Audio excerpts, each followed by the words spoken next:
کیسے پاک کریں دل کو؟ کیا دل کو پاک کرنے کے لیے کوئی طریقہ ہے؟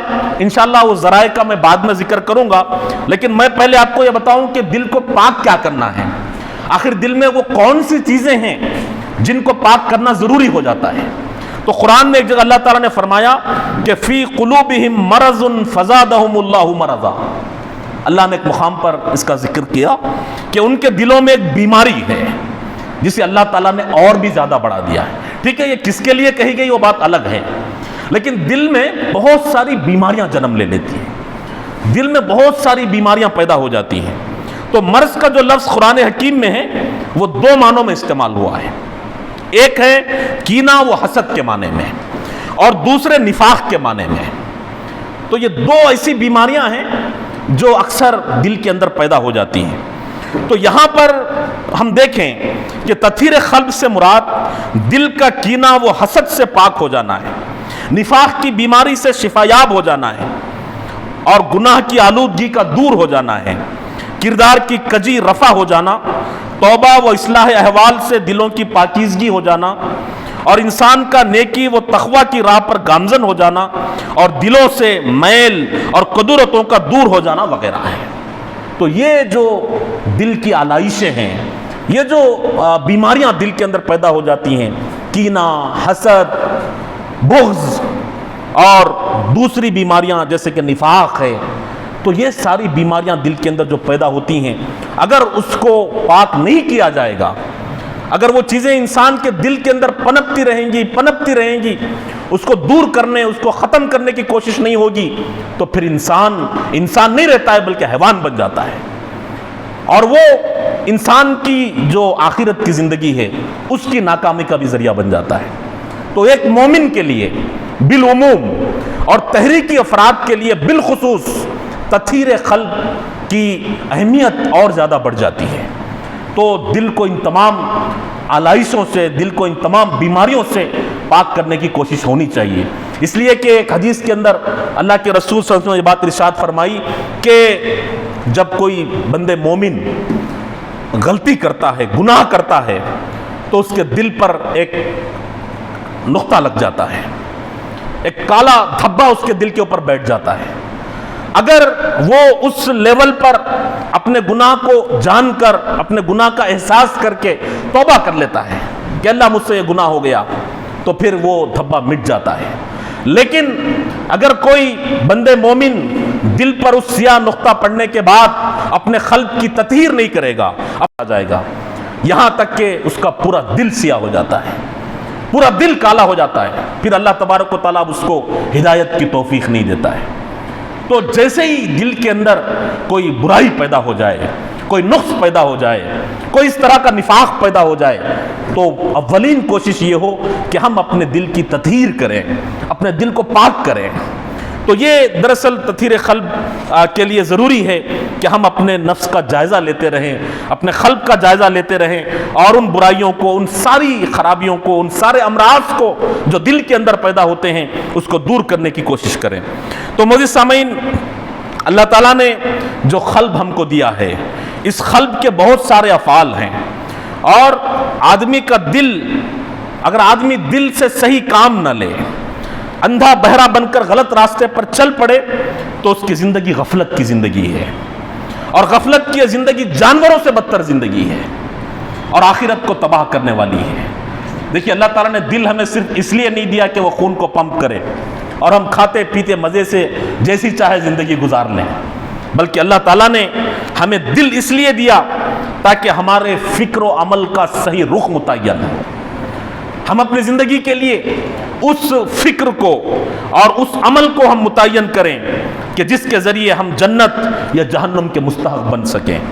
بہت سے لوگ جہنم میں اس وجہ جائیں گے کہ اللہ تعالیٰ نے سوچنے سمجھنے کی جو صلاحیت دی، انہوں نے اس کا صحیح استعمال نہیں کیا۔ اس لیے فرمایا ہم نے بہت سے جنوں اور انسانوں کو جہنم کے لیے پیدا کیا ہے۔ اس کی وجہ یہ ہے کہ لہم قلوب لا یفقہون بہا، اللہ نے فرمایا کہ ان کو دل دیے لیکن وہ اس سے غور و فکر کا، سوچنے سمجھنے کا کام نہیں لیتے۔ انہوں نے یہ سوچا ہی نہیں کہ ان کو کس نے پیدا کیا، اور اگر اللہ نے پیدا کیا ہے تو وہ ان سے کیا چاہتا ہے؟ اللہ تبارک و تعالی ہم کو دنیا میں کیوں پیدا کیا؟ ہماری زندگی کا مقصد کیا ہے؟ اور انہیں اس دنیا میں کیسی زندگی گزارنی ہے؟ کیا یہ زندگی یوں ہی ختم ہو جائے گی یا اس کے بعد بھی کوئی زندگی ہے جہاں اپنے اعمال کا حساب دینا ہے؟ قرآن یہ چاہتا ہے کہ آدمی دل کی آنکھوں سے اس کائنات کو دیکھے، تاکہ اس کائنات کے پیدا کرنے والے کا تصور اس کے ذہن کے اندر آئے، اس کے خالق اور مالک کو وہ پہچاننے کی کوشش کرے، اس سے قربت کی راہ اختیار کرے، اس کی اطاعت اور فرما برداری کا جذبہ اس کے اندر پیدا ہو۔ لیکن کبھی ہم نے دل کو سوچنے اور سمجھنے کے لیے آمادہ ہی نہیں کیا۔ لوگوں نے دل کو صرف برائیوں کی اور گناہوں کی آمازگاہ بنا کر رکھ دیا۔ تو معزز سامعین، جس طرح ہم دیکھتے ہیں کہ جانور کو زندہ رہنے کے لیے کھانے پینے اور جنسی خواہش کی تکمیل اور نسل کشی سے آگے کچھ سمجھائی نہیں دیتا، انہی چیزوں کے بارے میں وہ سوچتے ہیں، تو جو لوگ دل سے سوچنے کا کام نہیں لیتے ہیں، اللہ تبارک و تعالیٰ کو نہیں پہچانتے ہیں، تو ان کے بارے میں کہا گیا کہ وہ بھی انہی جانوروں کی طرح ہیں، بلکہ وہ جانوروں سے بدتر ہیں۔ اس لیے کہ جانور کو عقل نہیں ہے، لیکن یہ باعقل و خرد جانور ہیں جو دل سے سوچنے کا کام نہیں لیتے ہیں۔ جانور سے قیامت میں باس پرس نہیں ہوگی، جانوروں کو حساب دینا نہیں ہے، لیکن جو انسان ہیں، اللہ نے جنہیں قلب دیا ہے، سوچنے سمجھنے کی قوتوں سے نوازا ہے، ان سے اعمال کے بارے میں پوچھا جائے گا، ان سے پوچھا جائے گا، ان سے باس پرس ہوگی کہ قلب سے انہوں نے کام لیا یا نہیں لیا۔ تو معزز سامعین، ہم دیکھیں کہ قلب جو انسانی زندگی کے اندر ایک اہم عضو ہے، وہ ایک ایسا قلب ہے جو انسان کے اندر خیالات اور جذبات کا مرکز ہے۔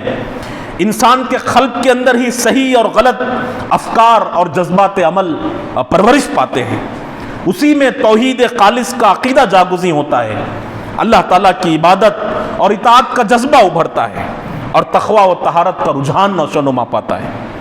معزز سامعین، قلب ہی ہے جس میں صداقت، دیانت اور امانت، عفت اور عصمت، ہمدردی، اخلاص، خیر خواہی جیسی اعلیٰ جو خصوصیات ہیں ان کی تخم ریزی ہوتی ہے، ان کا بیج بویا جاتا ہے اور وہ برگ و بہار لاتا ہے۔ پھر ہم دیکھتے ہیں کہ اسی قلب کے اندر کفر بھی ہے، شرک بھی ہے، خدا بیزاری بھی ہے اور معصیت بھی پائی جاتی ہے، اور اسی دل کے اندر نفاق، جھوٹ، ریاکاری، نفرت و عداوت، بغض اور کینہ، شقاوت، سنگ دلی، عریانی اور بے حیائی جیسے سفلی جذبات بھی نشو و نما پاتے ہیں۔ اب آپ اندازہ کیجئے کہ اگر تطہیر قلب نہیں ہوگا تو پھر جو پہلی صورتحال ہے صداقت اور دیانت کی، امانت کی، ہمدردی کی، اخلاص اور خیر خواہی کی، وہ چیزیں کیسے پیدا ہوں گی؟ وہ چیزیں کیسے پنپیں گی؟ وہ چیزیں کیسے پرورش پائیں گی؟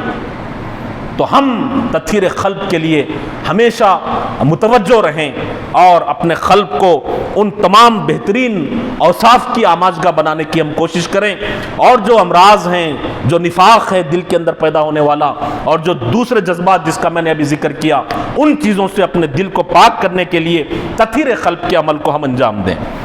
معزز سامعین، جب ایمان دل میں راسخ ہو جاتا ہے، جب ایمان دل کے اندر مضبوط ہو جاتا ہے، تو انسان کی زندگی پر اس کے اثرات نمایاں ہونے لگتے ہیں، اور وہ اس پر ثابت قدم رہتا ہے، اور وہ اس راستے کی ہر تکلیف کو برداشت کرنے لگتا ہے۔ تو اس کردار سے انسان پر راہ ہدایت مزید جو ہے کھلتی چلی جاتی ہے، اور انسان کے صلاح و فساد میں فیصلہ کن اہمیت قلب کو حاصل ہے۔ انسان کے اچھا یا برا بننے میں، انسان کے بننے یا بگڑنے میں قلب کا کردار بڑا اہم ہوتا ہے۔ قلب کی اصلاح پر پوری زندگی کا انحصار ہے، اور قلب میں بگاڑ ہے تو پھر آدمی کو غلط رخ پر یا غلط راستے پر جانے سے کوئی چیز باز نہیں رکھ سکتی۔ رسول اکرم صلی اللہ علیہ وسلم نے اپنے ایک ارشاد میں قلب کی اہمیت کو بہت واضح اور مؤثر طریقے سے بیان فرمایا ہے۔ طویل حدیث ہے، صرف میں اس کا ایک ٹکڑا آپ کے سامنے رکھتا ہوں۔ بخاری مسلم کے اندر اور دیگر کتابوں میں بھی یہ حدیث موجود ہے۔ حضرت نعمان بن بشیر رضی اللہ تعالیٰ عنہ روایت کرتے ہیں کہ رسول اللہ صلی اللہ علیہ وسلم نے ارشاد فرمایا کہ یاد رکھو، جسم میں گوشت کا ایک چھوٹا سا ٹکڑا ہے، وہ درست ہو، وہ صحیح ہو تو پورا جسم درست اور صحیح ہو جاتا ہے، اور اس میں خرابی آ جائے تو پورے جسم میں خرابی پیدا ہو جاتی ہے۔ جان لو وہ قلب ہے، سن رکھو وہ دل ہے۔ یہ حدیث کے الفاظ ہیں، لیکن ہم بہت کم ہی اس گوشت کے ٹکڑے پر توجہ دیتے ہیں۔ ہماری پوری کوششیں اور ہماری پوری جدوجہد صرف جسم کو سنوارنے کے لیے، جسم کو بنانے کے لیے، اپنی صلاحیتوں میں اضافے کے لیے، اپنے جسم کو خوب سے خوب تر بنانے کے لیے ہوتی ہے۔ بہت کم جسم کے اس چھوٹے سے گوشت کے ٹکڑے کو ہم اہمیت دیتے ہیں۔ لیکن اگر ہم غور سے سوچیں اور ہم دیکھیں تو یہ پورا جسم اتنی اہمیت کا حامل نہیں ہے جتنا کہ جسم کے اندر پایا جانے والا وہ ایک چھوٹا سا گوشت کا ٹکڑا ہے، جس کو سنوارنے، جس کو بنانے تطہیر قلب کی کوششیں اور جدوجہد بے حد اہمیت کی حامل ہے۔ معزز سامعین، جسم میں قلب کی اہمیت ایک حاکم کی ہے، ایک حاکم ہے۔ قلب جو ہے جسم کے اندر بادشاہ ہے، اور اسی کا حکم پورے جسم کے اوپر چلتا ہے۔ آپ دیکھ لیجئے، ہر چیز دل سے شروع ہوتی ہے۔ ہم دل میں سوچتے ہیں، ہم دل میں خیال کرتے ہیں، ہم دل میں فیصلہ لیتے ہیں، اور دل جو کہتا ہے وہی ہم کرتے ہیں۔ تو یہ حاکم کی حیثیت رکھتا ہے، اس کے حکم پر اعضا حرکت کرتے ہیں۔ اس میں اگر جذبہ اصلاح موجود ہے تو پھر جسم صحیح راہ پر گامزن ہوگا۔ اس میں فاسد جذبات پرورش پا رہے ہوں، غلط جذبات پرورش پا رہے ہوں، تو پھر جسم اسی راستے پر چل پڑے گا۔ اگر قلب غلط جذبات سے پاک ہو تو انسان حرام سے اور گناہوں سے، معصیت سے اپنے آپ کو بچا سکتا ہے۔ تو حقیقت یہ ہے کہ قلب انسان کا جو ہے وہ ہمیشہ ایک حالت میں یا مستقل حالت میں نہیں رہتا ہے، بلکہ اس کی حالت بدلتے رہتی ہے۔ رسول اللہ صلی اللہ علیہ وسلم نے ارشاد فرمایا کہ دل کی مثال بیابان میں ایک پر کی طرح ہے۔ ایک جنگل ہے، اس میں ایک پر کسی پرندے کا آ گیا، تو آپ دیکھیے کہ وہ پر کس طرح ہوا کے رخ پر بہتے رہتا ہے، کبھی ادھر کبھی ادھر۔ وہ پر جو ہے مسلسل جس طرح حرکت کرتے رہتا ہے، اسی طرح انسان کا قلب بھی حرکت کرتے رہتا ہے۔ کبھی غلط خیالات، غلط جذبات، غلط رخ قلب کا ہو جاتا ہے، اور کبھی قلب کے اندر اچھے خیالات، اچھے جذبات اور اچھی خواہشات جو ہے پرورش پانے لگتے ہیں۔ تو اس طرح یہ قلب کی جو کیفیت ہے بیابان میں ایک پر کی طرح ہے۔ اسی لیے رسول اکرم صلی اللہ علیہ وسلم بکثرت یہ دعا کرتے تھے، اللہ تعالیٰ سے دین پر ثابت قدمی کی دعا کرتے تھے۔ حضرت انس رضی اللہ تعالیٰ عنہ فرماتے ہیں کہ اکثر آپ صلی اللہ علیہ وسلم یہ دعا فرماتے تھے کہ یا مقلب القلوب ثبت قلبی علی دینک، اے دلوں کے پھیرنے والے میرے دل کو اپنے دین پر جما دے۔ یہ اللہ کے رسول صلی اللہ علیہ وسلم کی دعا ہوتی تھی۔ اور ایک اور دعا ملتی ہے کہ اللہم مصرف القلوب صرف قلوبنا علی طاعتک، اے اللہ، اے دلوں کو پھیرنے والے ہمارے دلوں کو اپنی اطاعت کی طرف پھیر دے۔ یہ دعائیں اللہ کے رسول صلی اللہ علیہ وسلم اللہ تبارک و تعالیٰ سے مانگا کرتے تھے۔ تو یہ دراصل تطہیر قلب کے لیے ضروری ہے کہ ہم اپنے قلب کا جائزہ لیں، اپنے قلب کی کیفیت کو جانچتے رہیں، دیکھتے رہیں کہ کہیں میرے قلب کے اندر، میرے دل کے اندر کوئی غلط جذبات یا کوئی غلط محرکات تو جنم نہیں لے رہے ہیں۔ اگر ہے تو پھر ہم فوری اس سے اپنے آپ کو پاک کرنے کی کوشش کریں۔ تو پہلے ضرورت اس بات کی ہے کہ ہم اپنے قلب کی کیفیت کا اندازہ لگائیں، اپنے قلب کو دیکھیں اور دل کے میل کو دور کرنے کی کوشش کریں۔ مجھے اس موقع پر کوئی اشعار یاد آئے کہ غسل زمزم سے کرو تم کہ نہاؤ گنگا، دل ہی میلا ہو تو تطہیر نہیں ہو سکتی، خواب ہستی کی یہ تعبیر نہیں ہو سکتی، زندگی موت کی تصویر نہیں ہو سکتی۔ ہم جب تک زندہ ہیں، جب تک ہماری سانس چل رہی ہے، ہم اپنے قلب کو پاک کرنے کے لیے، اپنے دل کے اندر کے میل کو دور کرنے کے لیے ہم جدوجہد کرتے رہیں، کوشش کرتے رہیں۔